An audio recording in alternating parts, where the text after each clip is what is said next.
တိုင်းပြည်တစ်ပြည်မှာတိုင်းပြည်ကိုအုပ်စိုးတဲ့မင်းဟာအဓိကကြတယ်အဲ့ဒီအုပ်စိုးတဲ့မင်းကတကယ်ကိုတရားဥပဒေတိုင်းတရားနိလန်းကြကိုချင်းတရားမဖောက်ဖြစ်ပဲနဲ့တိုင်းပြည်ကိုအုပ်ချုပ်ဖို့လိုအပ်တယ်တိုင်းပြည်အုပ်ချုပ်တဲ့မင်းကကိုချင်းတရားပြက်ပြားပြီးတော့ဒီတရားနိလန်းမကြတော့ဘူးဖောက်ဖြစ်ပြီးတော့နေတယ်ဆိုလို့ရှိရင်နောက်ဆက်တွဲဘာတွေဖြစ်လာတော့စဉ်းစားကြည့်တိုင်းပြည်အုပ်ချုပ်တဲ့ပုဂ္ဂိုလ်က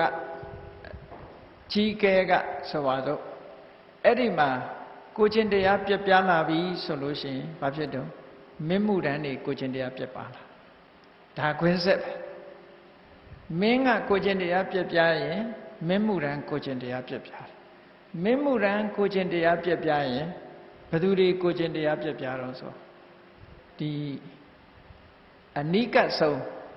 နော်တိုင်းပြည်မှာအင်အားရှိတဲ့ပစ္စည်းဥစ္စာချမ်းသာတဲ့ပုဂ္ဂိုလ်တွေကိုချင်းတရားပြက်ပြားလာအဲ့ဒီပုဂ္ဂိုလ်တွေကိုချင်းတရားပြက်ပြားပြီဆိုရင်တဏ္ဍာန်လုံးကိုချင်းတရားပြက်ပြားတယ်ခွင်းဆက်ပဲဒါ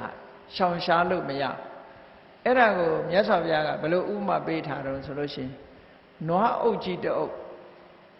သွားတဲ့အခါမှာတဲ့ရှေ့ဆောင်နွားလားကဖြောင်းဖြောင်းသွားလို့ရှိရင်နောက်နွားတွေလည်းဖြောင်းဖြောင်းလိုက်တယ်ရှေ့နွားကကောက်ပြီးတော့သွားလို့ရှိရင်အကုန်လုံးဟာဖြောင်းဖြောင်းမသွားကြတော့ဘူးလို့ဒါမြတ်စွာဘုရားဒီလိုဟောထားတာနော်အဲ့ဒီမှာ